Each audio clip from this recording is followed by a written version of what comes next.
The neighborhood was picturesque, the kind of place where kids played on freshly mowed lawns, and every house looked like it belonged on a postcard. But beneath the charming facade lurked a powerful HOA that ruled the community with an iron fist. Their reputation was strict, nitpicky, and, as some whispered, borderline tyrannical. For most residents, compliance was easier than resistance. But for Sam, the newest homeowner on the block, things were about to take a very different turn. Join us on this exciting journey. Let's hit 10,000 subscribers together. Sam wasn't one for drama. A laid-back guy in his early 30s, he moved into the neighborhood hoping for peace and quiet after years of city chaos. His idea of paradise was a backyard pool, a cold drink, and not a care in the world. So when he finished building his dream pool, complete with sleek tiles and twinkling lights, he thought he'd finally achieved it. That was until Karen showed up. Karen, the self-proclaimed queen of the HOA, didn't just knock on his door.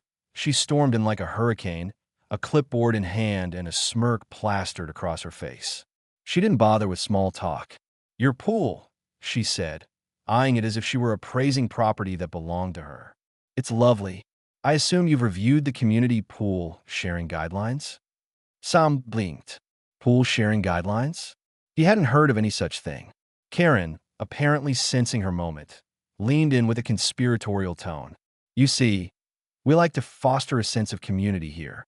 It's only fair that everyone has access to amenities like this." She gestured grandly at the pool, as if declaring it public property. Sam chuckled, assuming it was a joke. "Sorry, Karen, but this is my pool, private property." Her smile tightened. "Oh, we'll see about that."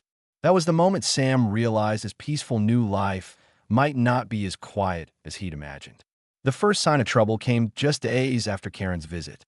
A formal notice from the HOA arrived in Sam's mailbox, stamped with the HOA logo and Karen's signature. The letter stated that his pool violated a newly enforced community ordinance requiring private amenities to be made accessible to neighbors upon request. Sam couldn't believe it. It was absurd. Since when could an HOA dictate how he used his private property? He decided to ignore the letter, chalking it up to Karen's overzealous nature. But ignoring Karen turned out to be a mistake. Soon after, Sam began receiving daily notices, each one more ludicrous than the last. One claimed his pool tiles reflected too much sunlight and posed a visual nuisance to passing neighbors. Another fined him for having pool floats that were deemed not aesthetically aligned with the community's theme. Karen wasn't working alone either. Bob, the HOA treasurer, became her enforcer, walking around the neighborhood with his trusty measuring tape and clipboard. He inspected Sam's property from the street, jotting down notes and occasionally snapping photos. Sam caught him peering over the fence, muttering something about fence height regulations. Meanwhile, the community began to take sides. A few neighbors sympathized with Sam, quietly sharing their own grievances about Karen's rules. "She's been doing this for years," whispered Amanda, the elderly widow next door. "Once she fined me because my bird feeder didn't match my shutters." But others, too scared to cross Karen, sided with the HOA. Rumors began to circulate that Sam was anti-community or even selfish for not sharing his pool. Fed up, Sam decided to confront Karen directly. He attended an HOA meeting, hoping to clear the air and resolve the issue amicably. The meeting, held in a sterile, overly decorated clubhouse, was packed. Karen sat at the head of the table, flanked by Bob and Lisa, the HOA secretary, who was busy typing every word Karen uttered into the minutes. When Sam brought up the absurdity of the pool sharing rule, Karen's expression hardened. "The rules are the rules," she said, her voice dripping with smug authority. "And as a member of this community, you're expected to follow them." Sam countered calmly, pointing out that the bylaws didn't actually mention pool sharing at all. Karen's face reddened, and she quickly moved on to accuse him of multiple violations, from improper landscaping to unauthorized pool parties. The room filled with murmurs as Karen turned the meeting into a spectacle of public shaming. The confrontation ended with no resolution. Instead, Karen issued him a final warning: comply or face escalating fines. Sam left the meeting frustrated but determined. He wasn't going to let Karen bully him into submission. However, he also realized that this was no longer about the pool. It was about power, and Karen had no intention of backing down. The tension between Sam and Karen quickly escalated into a neighborhood spectacle. Karen's tactics became increasingly ridiculous, almost as if she was competing in an HOA Olympics for the most absurd rule enforcement. One morning, Sam woke up to find a new HOA notice duct taped to his front door. This one accused him of creating a dangerous environment because the gentle sound of water cascading from his pool's fountain was distracting to drivers. As if that wasn't enough, Karen began deploying her loyal minions to patrol Sam's property. Bob, the treasurer, was spotted on multiple occasions walking suspiciously close to Sam's fence with a decibel meter, supposedly measuring the sound level of Sam's backyard conversations. Lisa, the secretary, took it upon herself to document anyone visiting Sam's house, which in reality were just his friends coming over for a quiet swim. One particularly memorable day, Sam caught Bob trying to measure the height of Sam's pool fence while standing on stepladder. Bob leaned precariously over the edge, only to lose his balance and tumble directly into Sam's pool. Sam couldn't hold back his laughter as Bob flailed about, his clipboard floating. Nearby, like a sad shipwreck survivor, "I hope that's HOA-approved swimway," Sam quipped, earning a glare from the soaking wet treasurer. Meanwhile, Karen ramped up her passive-aggressive antics. She installed a small security camera on her property, conveniently angled to monitor Sam's backyard. Sam responded by putting up a cheeky sign in his yard that read, "Karen Cam in progress. Wave and smile." It quickly became a neighborhood joke, with other residents stopping by to take selfies with the sign. Despite the humor, Sam sensed something darker was at play. He noticed Karen's obsessive focus on his pool wasn't just about enforcing rules. It felt personal. Digging through old HOA newsletters, he stumbled upon a strange detail. Karen had proposed a community pool initiative years ago, but was rejected by the HOA board due to budget constraints. Could her fixation on his pool be tied to this? As Sam pieced together the mystery, he uncovered something even more unsettling. A neighbor casually mentioned that Karen controlled the HOA's finances with little oversight. Curious, Sam requested access to the HOA's financial records, which by law he was entitled to review. Predictably, Karen refused, citing privacy concerns. This only fueled Sam's suspicion that something wasn't right. The emotional toll of the feud began to weigh on Sam. While he tried to maintain his sense of humor, the constant surveillance and petty fines made him feel like a prisoner in his own home. A late-night knock on his door revealed another fine, this time for excessive pool illumination, claiming his string lights were disturbing nocturnal wildlife. It was absurd, but it also felt like Karen was testing his limits, trying to push him into giving up. Amid the chaos, supportive neighbors started to rally behind Sam. Amanda, the widow next door, offered to help him investigate the HOA's records. A few other residents began sharing their own stories of Karen's overreach, from unjust fines to mysteriously missing HOA funds. It was clear Karen had been using her position for years to manipulate the community, and Sam's pool was just the latest target. Fueled by determination and a growing sense of responsibility to his neighbors, Sam decided it was time to fight back. But he knew he had to be smart about it.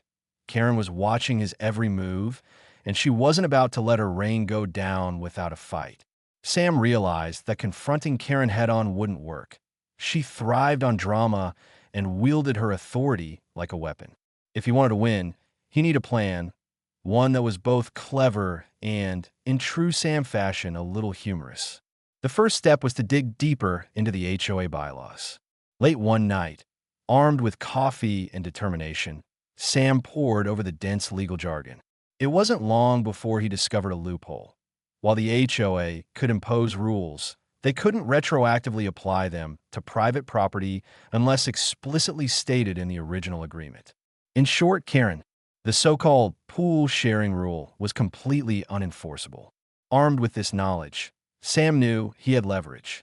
Next, Sam decided to take the fight public.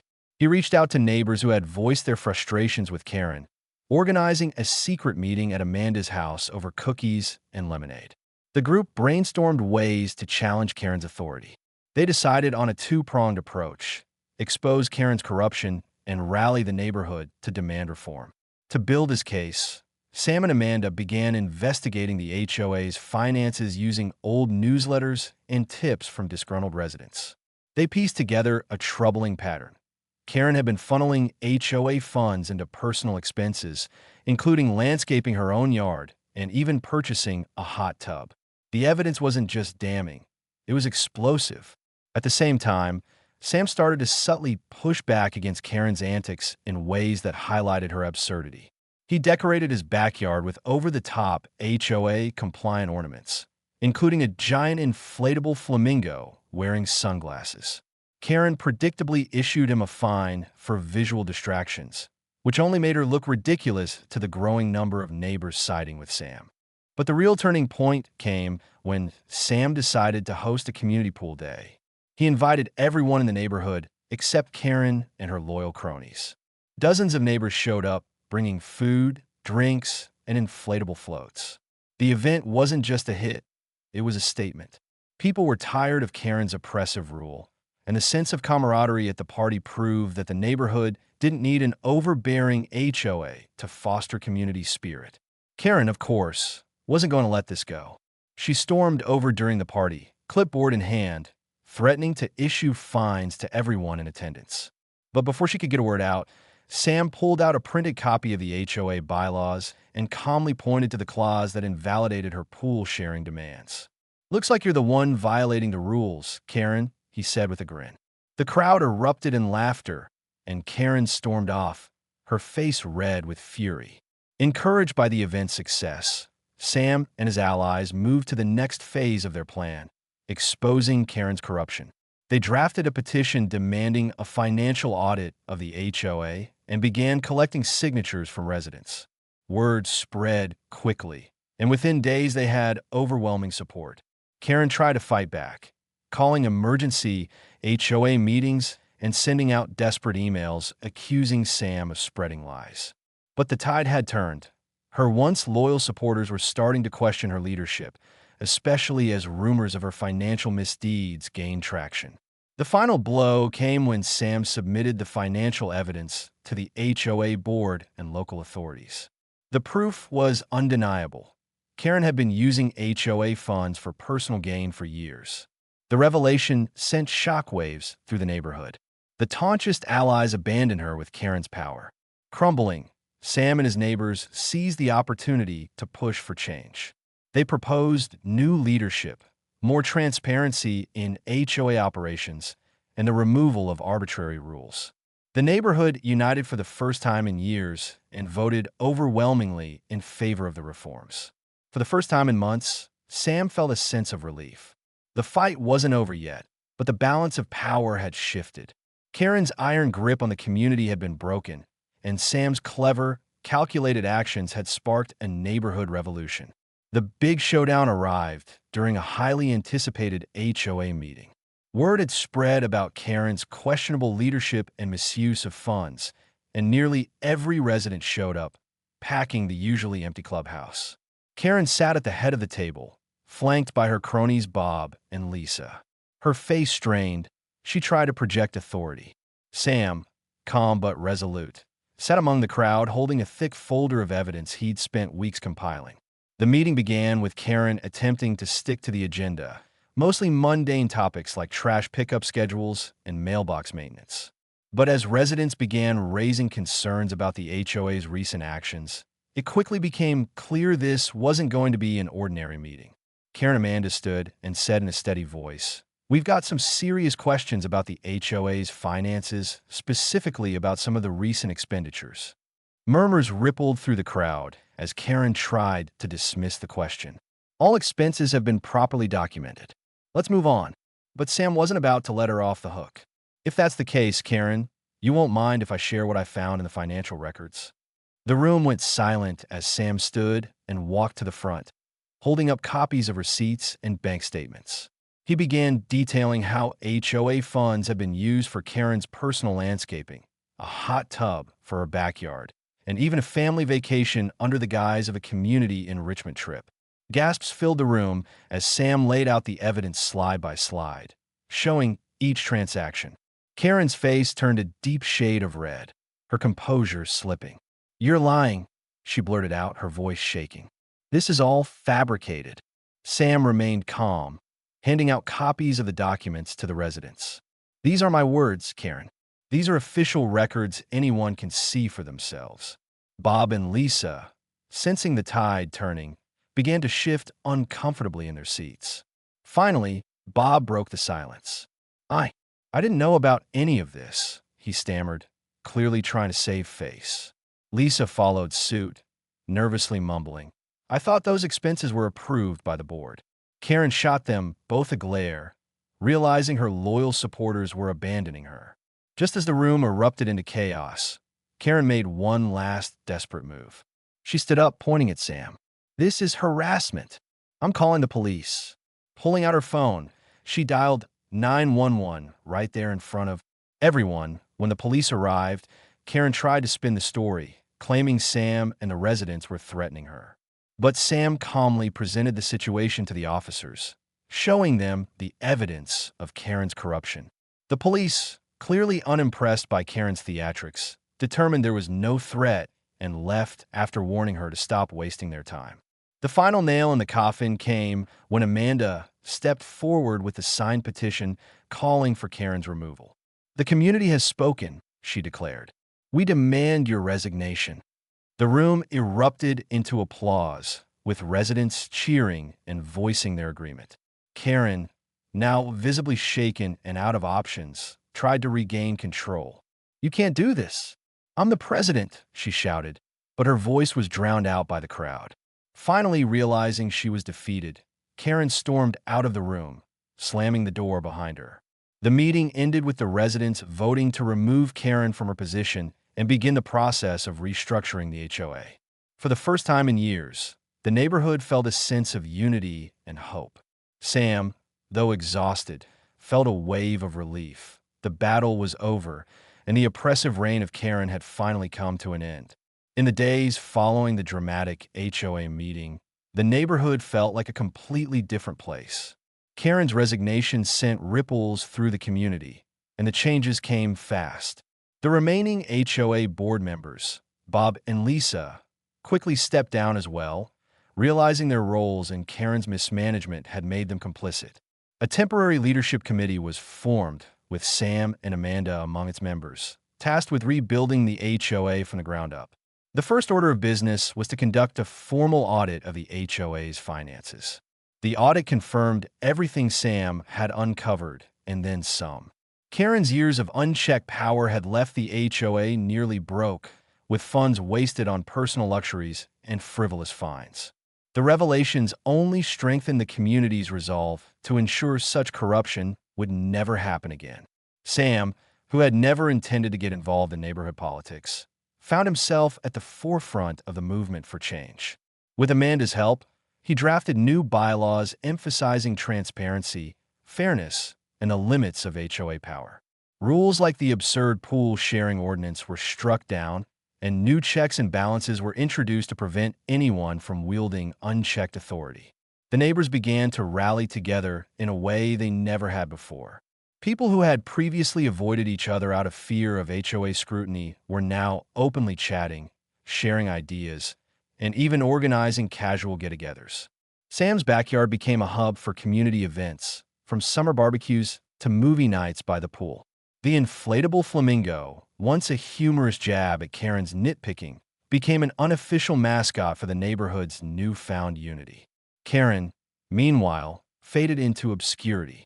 Rumor had it she'd moved to another town, though some joked she was probably trying to start a new HOA somewhere else. Her departure was met with relief and a touch of chagrin and fear, but no one missed her. For Sam, the resolution wasn't just about the victory, it was about the journey. He reflected on how a simple desire to enjoy his backyard pool had turned into a battle for fairness and integrity. What started as a frustrating, almost laughable conflict had transformed him into a leader and, unexpectedly, a friend to many of his neighbors. One evening, as the sun set over the neighborhood, Sam lounged by his pool with Amanda and a few other neighbors. They laughed and reminisced about the ordeal, marveling at how much had changed. Amanda raised her glass and grinned at Sam, the man who fought the HOA and won. Sam chuckled, raising his glass in return to the neighborhood. He said, glancing around at the smiling faces, "We're better together." As the group toasted, the soft glow of the pool lights reflected in the water, a serene reminder of everything they'd overcome. Sam leaned back, finally at peace, knowing that his once troubled neighborhood had transformed into the kind of community he'd always hoped for. The pool, once a symbol of conflict, had become the heart of a united, thriving neighborhood, and Karen was just a distant memory.